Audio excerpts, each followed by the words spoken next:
घर के गोसैनी कहूँ भर जय रे संगी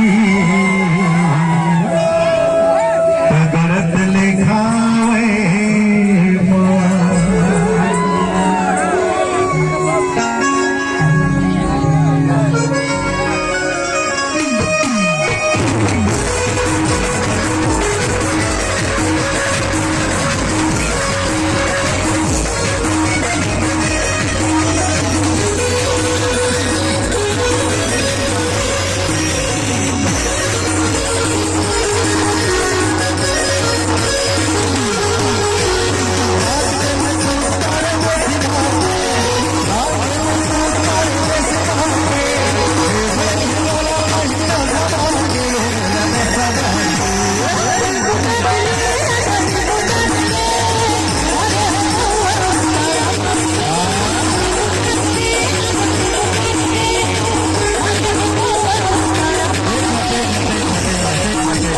भैया हो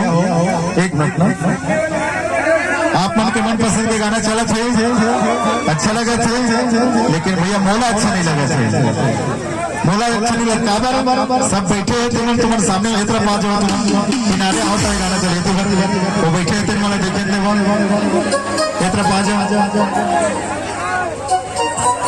हाँ क्या कहते रहे वो क्या कहते रहे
जोरदार ताली बजाओ तुम्हारे मन के